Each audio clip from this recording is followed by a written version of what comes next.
Dissecting the Green Bay Packers as we will do just about every day until kickoff and then further on and for the rest of time.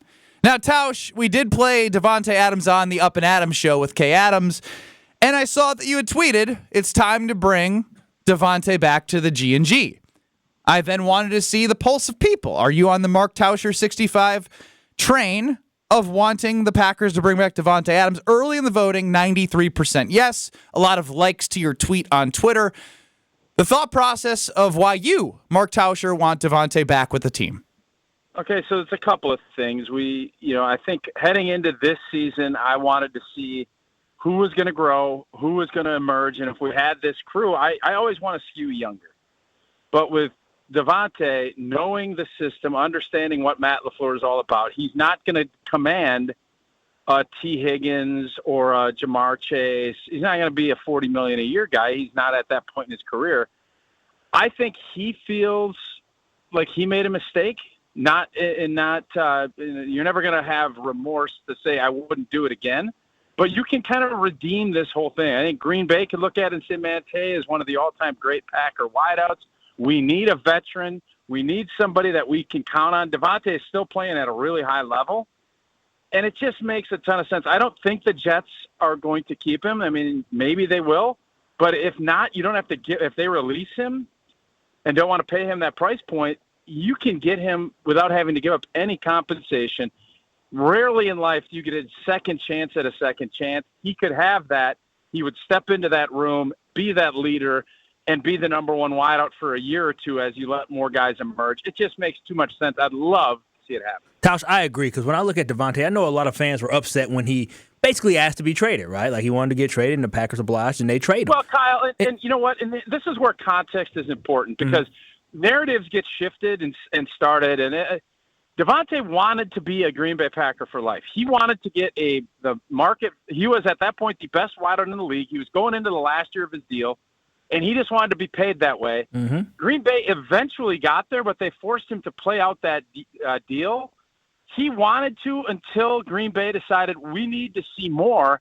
I don't think he felt like he needed to do that. And so while fans can look at it that way, the realistic point of view on this was Davante never wanted to leave in the beginning. He wanted to leave after he was kind of told, no, we're not going to pay you this price. And I think that's okay, Tausch, right? Because in life, we all take that moment where we want to go somewhere. Myself, I was in Wisconsin my whole life. I wanted to change. I went out of state for grad school, but at the end of the day, I wanted to come back home. People do it all the time. They move away. They start a family. What do? They come back to their roots and they come home. So sometimes in reflection in life, you reflect on the fact that sometimes the place that we really want to be is in our heart, is where home is. And for Davante Adams, he might be realizing, based off what he said on Up and Adams podcast, is that Green Bay is truly where the heart is. And seeing other organizations. He knows that, you know what, it wasn't so bad there. And honestly, after some time away, I know he had a bad taste in his mouth when he left, but that's life. Sometimes you forgive, you don't forget sometimes, but you definitely move forward. Well, and it's not only that, all of those things you said, yes, but he can still play, and Green Bay has a need at that spot. He knows the system. It rarely does all that stuff line up. You're talking 3 or 4 years later. The NFL, 3 or 4 years, guys get washed. They, can't stay healthy. There's a ton of other variables that, in this case, don't apply.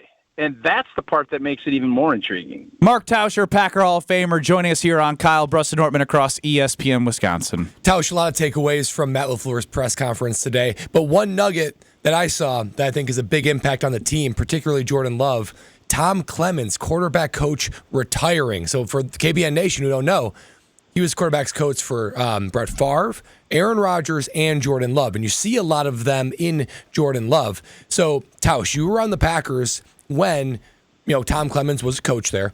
So I just want you to describe, why was he so important for Jordan Love's growth? And what does that mean now for Jordan Love that he won't be in the room anymore with him? Well, I mean, it obviously, there's a credibility that comes with that resume that you just went. Because it's one thing if you're somebody that's coached a long time and you've had a bunch of average guys that have been your players.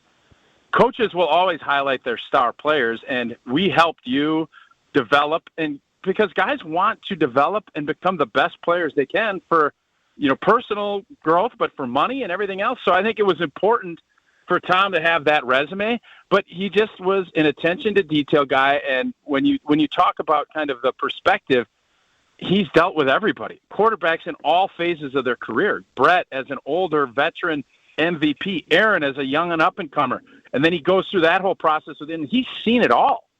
And you can't get that with a YouTube video. That's the stuff that is personal, and you can have that relationship, and you really trust somebody.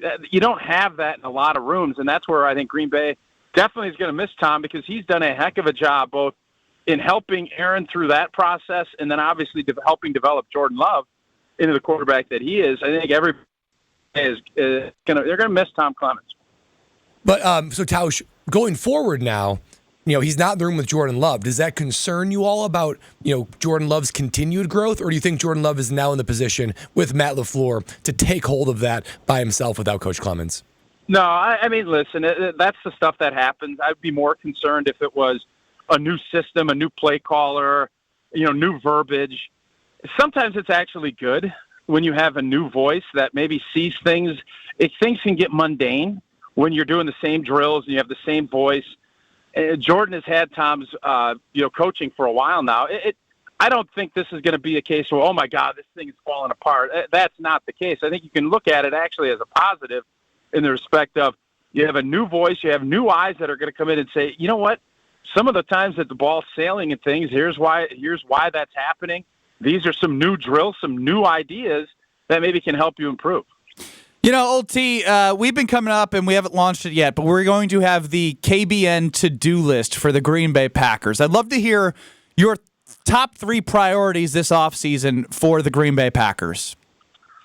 Well, I think first thing for me is going to be you have to come back and figure out how can we get more explosive plays in the play-action pass game. That, to me, I watched that Rams game last night versus Minnesota, and they ate Minnesota's lunch with under center, play-action pass. Figure out how you can utilize the running of Josh Jacobs and turn that into a good play-action system, because I think Matt LaFleur, he's got a system that he loves, and we've seen a lot of success with it. Now more gun. Josh likes that. That's great. You have to figure out what can you do to marry those things up, because that's such a key component to what Matt LaFleur tries to get done on offense. That was one of – I was looking for 3, but I think it's important. More. Well, okay, so another one, we need to find a pass rush that we feel really good about on a consistent basis. Again, I watched last night. Green Bay had some cycles where they pass rushed and they got after offensive lines that maybe weren't as good. I didn't see any of that pressure like we saw the Rams get put on Sam Darnold last night. Fixing that pass rush is going to help, create more turnovers and do the things that was not consistent enough throughout the season. And then I think lastly, we need more consistency at the wide receiver position. And I think we need to go out and bring somebody in. I'm going to obviously be advocating for Davante Adams, someone that can come in immediately and help grow that room and help Jordan Love's development with, when you have a 4th and 2 and maybe you sail a little bit, have somebody get his feet down, get that first down and continue to build off of it. I think those are probably the 3 things that I would say, if you're forcing me to say we need to get better at this, that would be it. Tausch, so you just talked about Jordan Love. Did Jordan Love improve this year at all in your perspective? So I think the things that I would say he improved upon were he was able to fight through some injuries. He grew. I think he grew as far as what it takes to be a quarterback in this league. There isn't a doubt in my mind that's a part of it. But as far as was he a better quarterback than he was at the back end of last season, throwing the football and making plays, I can't sit here and tell you that he was. The last 6 to 8 weeks of this season were not anywhere near as good as the last 6 to 8 weeks of last season. So while I think he got better on the whole because he's more experienced and he's seen more things, he was not as consistent as I think I would have hoped. Tausch, Matt LaFleur talked today about Tucker Kraft and how they want to get him more involved in the offense, feature him more. Outside of Jacobs, I'm right there with you that they need to add somebody when it comes to wide receiver. But outside of that, with this current team as they are constructed, you think this offense operates best when who is featured, not named Jacobs? Tucker Kraft. I think getting him the ball on those over routes and finding ways to get him the football. and then Christian Watson. And I know he's going to be coming back from an ACL, but when this offense is really humming, I want Jaden Reed, I want Tucker Kraft, and I want Christian Watson being my three most dominant playmakers catching the football. And, Josh Jacobs out of the backfield is obviously important, but you excluded him. I think Tucker Kraft is an emerging star. I think you're going to be putting him in the same sentence as, Kittle and, Kelsey, all of the big dogs. He took a really big step this year, and you just sense listening to him yesterday, wanting to take on more leadership, wanting to do all that. You feel like he's ready to take even a bigger step moving forward. Lastly, Tausch, if you had to set the bare minimum of expectations for this team to reach next year, what would you put it at? I would say making the playoffs is the bare minimum.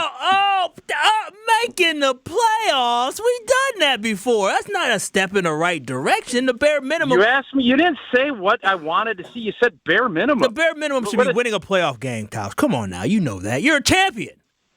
Bare minimum is not what are you expecting? What do you think that they're just going to jump ahead? It's not easy. Bare minimum, I'd love to see them win the division, get a home game. But the bare minimum for this team now is you need to make the playoffs. There's 7 teams that make it. Bare minimum, that's a whole different conversation than I think. All right, what's Tausch's expectations for the team next year? I don't even know what the team's going to be. I haven't had a draft. I haven't had a free agency. I don't know. But Tausch, what do you guys know who's going to be on the team? You'd feel a little bit icky next year if they don't win a playoff game, right? The expectations are always going to be high in Green Bay, but I don't know who's going to be on the team, guys. I don't know if you guys know. There's 25 to 30% roster turnover. This year it's going to be less. Less, yes. 14% of snaps from unrestricted free agents. Yeah, I feel icky now that we didn't win a playoff game. That doesn't mean that bare minimum and all this other stuff. Let him grieve. Let him grieve. We'll ask this question once we have more information. He's good. He's got a positive Well, no, outlook. I just don't understand. Like you guys are like, what do you think's going to happen next February? Like, You're the expert. Prognosticate without knowing anything, Tausch. Come on.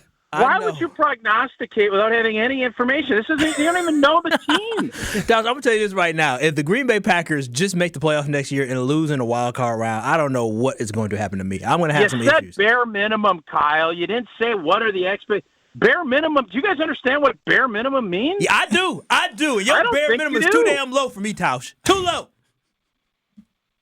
All right. My bare minimum is I'm hanging up.